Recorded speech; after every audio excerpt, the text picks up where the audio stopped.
ako je već to kao neki duh vremena, ta neopsihodelija koja je vezana i za te ljude koji su ti generacijski bliski ili čak stariji od tebe, po godinama, uglavnom stariji, i da tu dolazi do nekog sudara sa generacijom koja nosi punk, a da si ti neka vrsta transmitora između te neopsihodelije i nove punk generacije. Jeste, to je apsolutno tačno. To je tako se to vezivalo, kozmetika i New Wave. Krle je pevao ovu pesmu Utisaka puna glava Marka Pešića, a svako i ovi nisu plaćali tantijeme na Sudiju B. I ja sam izveo taj spoj, a na neki način sam doprineo da dođe do nekog približavanja ovog radikalnog kruga konceptualaca oko Biljane Tomić i Ješe Denegrija sa tim neopsihodeličnim umetnicima, tako da se Srba Travanov, na primer, i Kosa Bunuševac, oni su se približili s Nešom Paripovićem i tako se taj, i u nekoj meri sa onim Goranom Đorđevićem, i tako se taj krug malo harmonizovao, što je ukupan rezultat delovanja Studenskog kulturnog centra, zahvaljujući Dunji Blažević, koja je bila direktor i koja je bila veoma agilan. I tu se pokazuje zapravo koliko je film moćan medij, kada se sve to što je iskustvo konceptualne umetnosti, neopsihodelije i panka uveže u film, onda to postaje nešto što je zaista zabeleženo. Nešto što zaista ostaje kao neki prelom i veliki trag, a da sve ostalo su neki fragmenti koji plutaju po istoriji. Da, pa zato je važan dečko koji obećao. Da. Od kog smo krenuli zapravo. Da, to je znači taj prvi. To je, dečko je izašao s tim celim paketom. Jer meni je Miša tad, znači, predložio jedan sinopsis, ili prošireni siže, koji sam ja prihvatio, imajući odmah u glavi ideju da treba da uturim sve te bendove unutra, i moja je primisao bila meni farberovska, da ja radim undercover jukebox film. Gore izgleda da imamo jednu priču koja je sad, kako bih rekao, vrsta neke socijalne drame u suštini, a da ja ispod šibam rock'n'roll. I onda nek svako bira šta mu se više dopada. Miša je to prihvatio, imao je izvesne bojazni, angažovao je Tirketa i Zorana Tasića, jednog pozorišnog režisera koji živi u Francuskoj, da oni malo kao mogu da prepoznaju da li ja nešto preterujem, pa da on ne bi bio sam naspram mene. Ali vrlo lepo smo sarađivali. Tirka je majstor da sarađuje tako što ništa ne radi, samo uzima pare, a ovaj Tasić je bio pristojan. I tako smo izgurali taj film. To je godina kad je umro Tito. Jeste, 80. snimljena. Da, 80. snimljena. Znači, to je ujedno i frontalni sudar sa oficijalnom kinematografijom. Da, to je sada, da. Ja, u stvari, sam imao nadalje dva problema prema oficijalnoj kinematografiji sa svojom karijerom. To sam baš posle pričao s Goranom Terzićem, koji je na sličan način imao probleme, a u izvesnom smislu si i ti imao te iste probleme, a to je ako se ti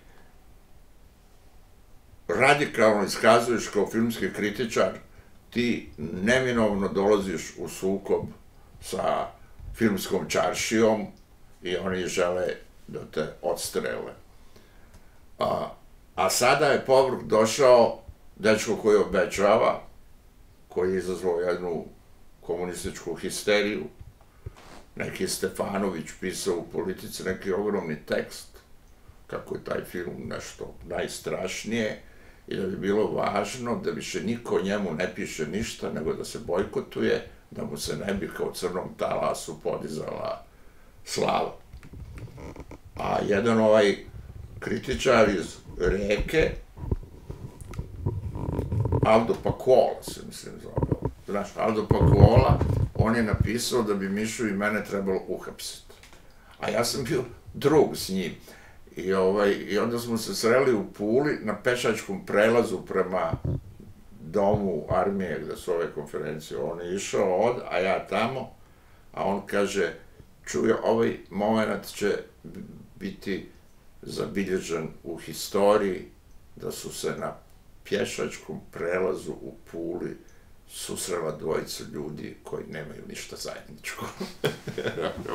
Okej, da, eto. A to kako se onda taj novi drugi crni talas nije desio posle Dečka? Zašto nije zabranjen film, nije niko uhapšen?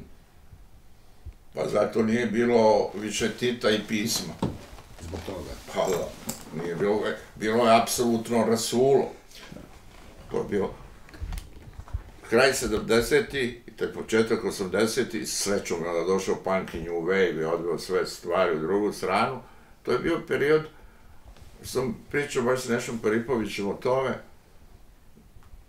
apsolutne slobode u Jugoslaviji, u Beogradu, gde možeš da radiš sve, samo da slučajno ne pomeneš Tita ili nešto, napraviš proteste, koji se pozivaju na titoizam, izlazeći na ulice, ne znaju da tamo izlazeći na ulice bi dobili sabljom po leđima, mislim, da i nisu izlazili na ulice. Bio je jedan neki protest protiv Sjedinjenih Američkih Država, to je slapšak bilo. Znači, da li bi uopšte bio moguć film Dečko koji obećava da Tito nije umro? Pa ja mislim da on ne bi... Tito je bio izmešten, da on nije bio bez noge, ne bi mogao da bude završen takav film. Nego su se svi sklonili, uključivši Filipa Davida, su digli ruke, ko on pretio toliko da ne sme taj fašistički film da se napravi. Digli su ruke i film je iskliznuo zahvaljujući 2 predsjedništva u suštini. A te iste godine je sniman Ko tamo peva. Da. I kad je Tito umro, neko se pojavio na setu, mislim da su snimali ono kad Ali Grudić, kad vojska dolazi i tako dalje, ili scenu pre toga, uzeli su im kameru, zato što je Tito umro, i posle 7 dana su im vratili kameru. I oni su onda nastavili da snimaju Ko tamo peva. Ali je Šiki i ostali su mislili, nećemo završiti film. Došao je neko, uzeo 35-icu i 7 ili 10 dana, sad nisam siguran, nisu snimali. Nema kameru. Ne znam nešto o tome. I onda su im vratili kameru. Ne znam. To je Šiki rekao u jednom intervju davno. Zato što je bila 35 BL tonska kamera koja je imala high speed optiku, koja je kupljena ta kamera za Titove, za filmske novosti. Ekipa je iznajmila iz filmskih novosti tu kameru. I naravno, kad je nastala potreba, kamera je vraćena. Morala da ode tamo, zašto je kupljena. Ali prosto pretpostavka da bi mehanizmi sistema reagovali koju godinu mnogo ažurnije kada je reč o filmu kao što je Dečko koji obećava. Znači, to pretpostavka je. Da, jeste, mi smo se provukli kroz iglene uši. Da.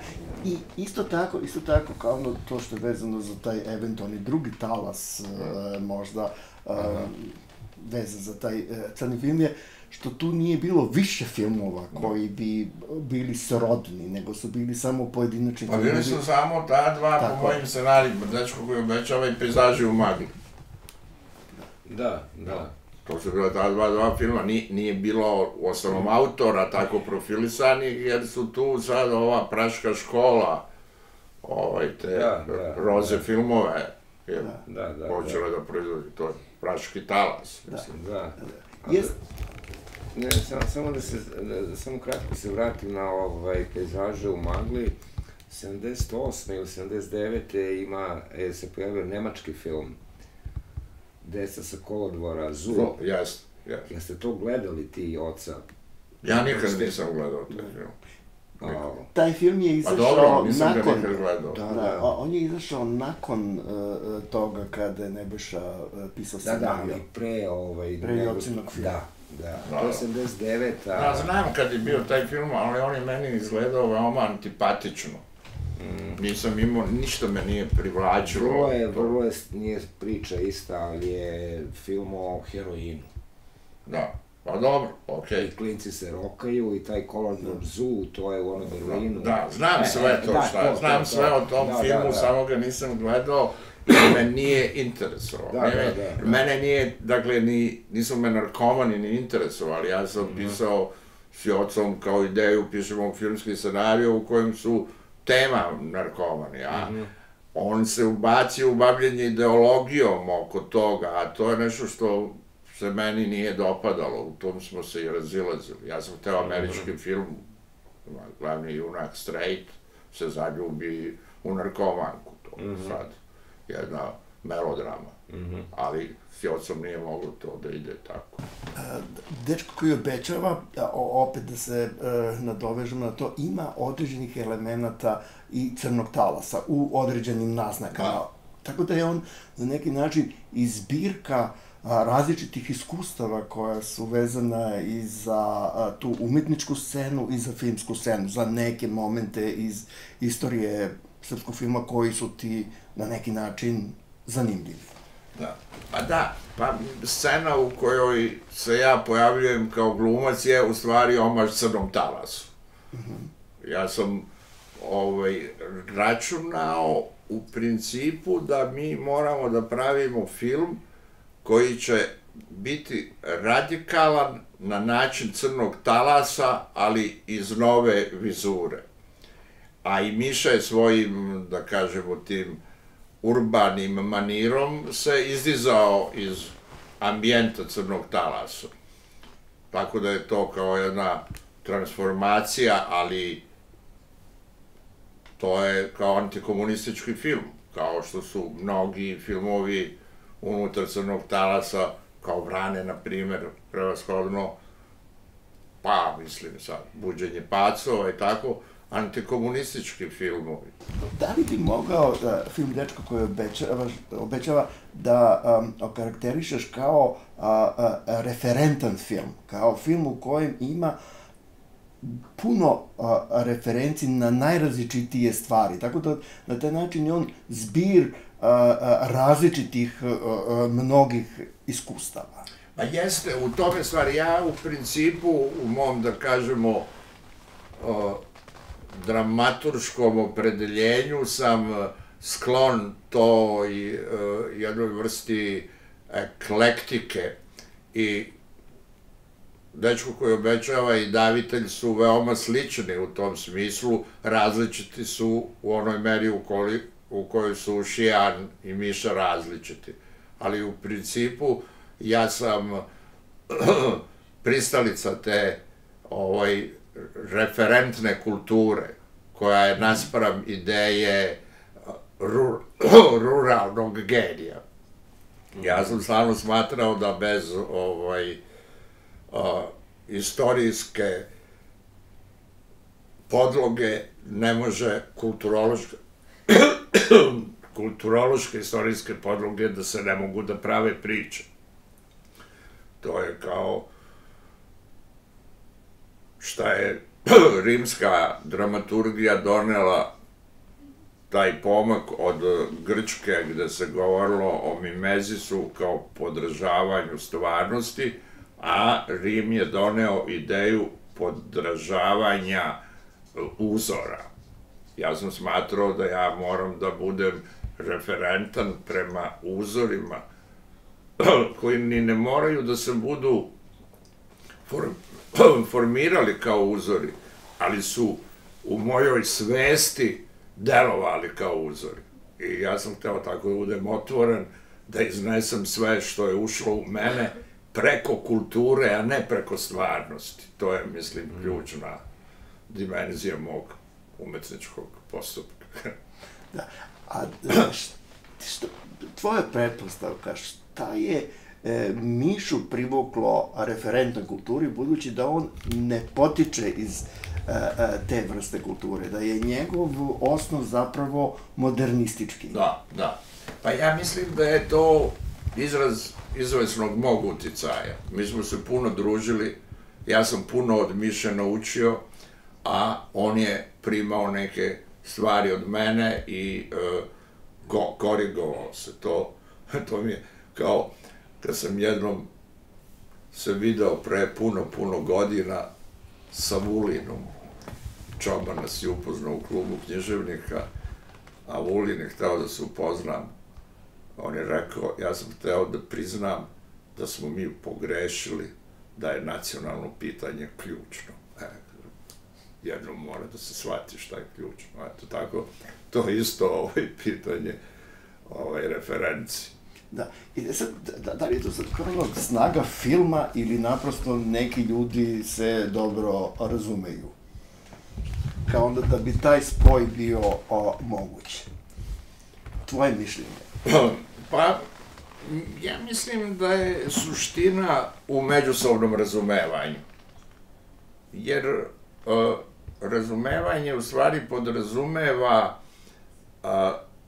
senzibilnu vibraciju. To je pitanje emocionalnog prožimanja, a na tome počiva svaki umetnički diskurs.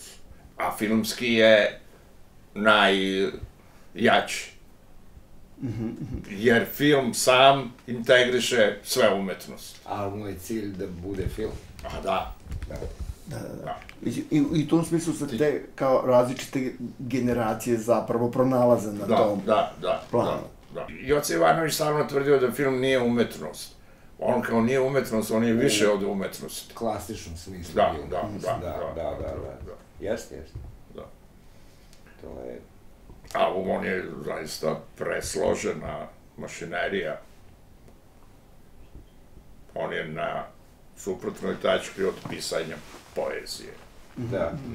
U kojoj je kristalno ideja umetnosti. Da, znači, Miša je na neki način zastupao tu liniju tog filmskog establishmenta i zapravo te mašinerije filmske, a ti si unosio sve ono što si smatrao da može da se može da uturi. Da se ubaci unutra. Da, jeste, tako više. Koji su ti američki filmovi pre Dečka koji su možda slični bili referentni? Ne, nikad. Nijedan? Nikad. Mislim, nikad tako konkretno, mislim. Buntovnik bez razloga. Da, koji nema bendove. Da, koji nema bendove. To čak nije ta ideja o tom pobunjenom čoveku ili pobunjenom intelektualcu, budući da je Beček ovde student, znači nije još definisan kao intelektualac. Da. Što bi bila karakteristika opet nečega što potiče od Kamijevske te tradicije i te... Da, ali meni je to vrlo blisko James Deanu, zaista. Aha. Pa je student, de facto. Da. Koji izabire svoj put sad. Da, i tu ima, dakle, niz aktera koji nisu profesionalni glumci, a imaju važno svoje prisustvo u filmu. Prvenstveno se to odnosi na Dušana Kojića Koju. Da. Da, znači tu su, dakle, neki akteri koji kao ready-made. Da, ready-made. Pa ready-made je, ja sam to u tom periodu doživljavao kao ključni umetnički postupak ready-made. Tako da je dečko koji obećava kao filmski ready-made. Da. I taj ready-made je obeležio možda čitave 80. godine i na televiziji, i na filmu, i svim tim formama koje su usledile. Mislim, na neki način je to možda kao bio neki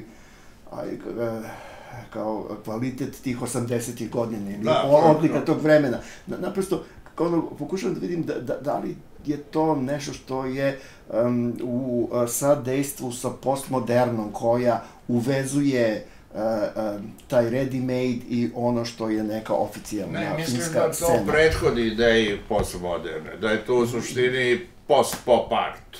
A onda je došla postmoderna koja je pokušala da i tu stvar preuzme. Čisto me zanima da li si imao osvešćenu tu situaciju toga što si pomenuo post-pop arta, znači ti ljudi kao po principu Andyja Warhola, ja ih sada ovde uključujem. Jeste, tako, i to sam, izdržao sam predavanja na fakultetu u tom smislu. I interesovala me ideja imprinta, ubacivanja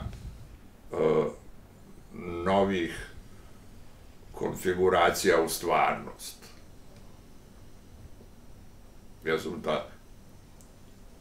Moja ideja bila, koja se nije baš sasvim ostvarila, da ako u filmu kažem da je Beograđanka najveći kurac na Balkanu, da više niko neće proći pored te zgrade, a da neće da to pomisli.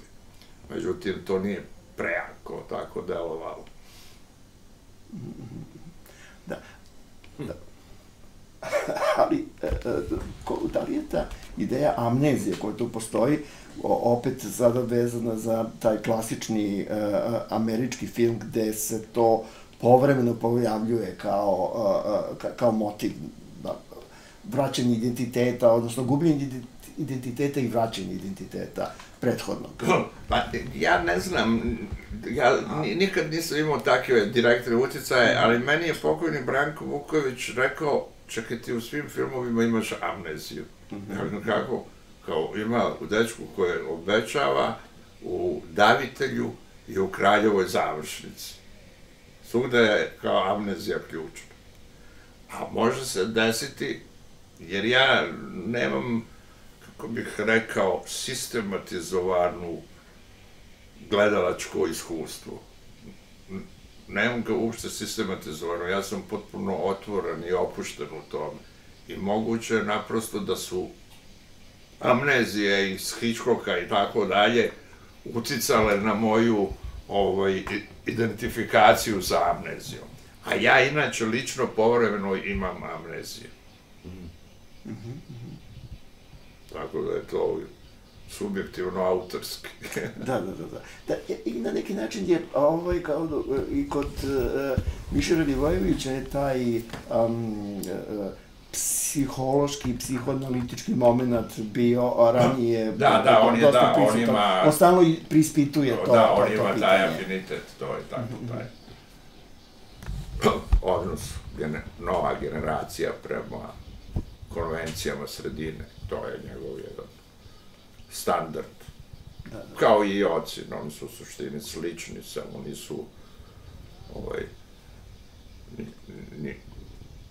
nisu autorski slični, ali tematski njihovi interesi su generacijski bliski. Da. A da li si tu imao i ideju o rušenju konvencija? Mislim, pomenuo si... Uvek je to, znači, bila ideja. Da, ja sam uvek imao taj radikalistički impuls. Zato sam i Šiklju predložio da nemamo jednog davitelja, nego dvojicu davitelja. Previše imam filmova jednog davitelja, ajmo sada dvojicu. Da, mislim, u tom smislu je kao narušavanje konvencije i ta ideja da Goran Vejvoda zapravo bude glavni glumac, a na kraju ipak bio Aleksandar Berček, pa nam reci nešto o tome. Ne. Berček?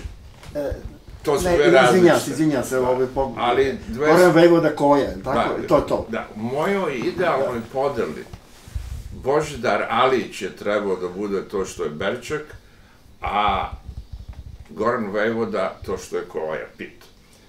Međutim, Miša je apsolutno bio fokusiran na Berčeka i nije dozvoljavao nikakav razgovor prema tom Božidaru Aliću, koji je mene oduševljavao.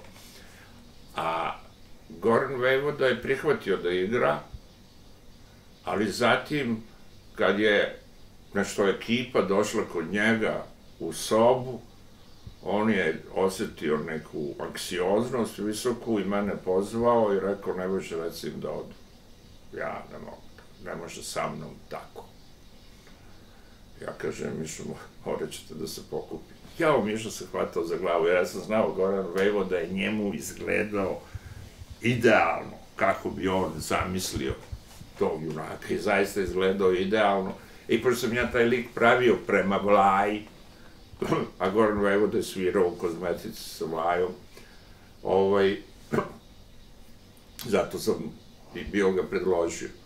Ali on je osetljiv, on je stvarno anksiozan čovek i on to nije prihvatio. Onda sam predložio Koju, Miša je bio, jao, Koja, kako sad Koja? Ja kažem, Koji ovo kad bi ti igrao? On kaže, gde ja da to igram, čoveče, nisam ti ja Vlaja. On je odmah shvatio, ja kažem, ali to će biti zanimljivo, da ti igraš u distanci prema ideji Vlaje. Aha, kao kritika. Dobro. I onda sam mi nekako zbližio Mišu i Koju i posle su vrlo lepo sarađivali. Da, a reci mi samo, za tu scenu sa električnim orgazmom koja je nestala, živo me zanima šta je priča te scene. Ma to je jedan bol veliki moj. Ta scena je u stvari sekundarna u toj stvari. Radi se o tome da je film započinjao predavanjem Veska Savića, kultnog psihijatra,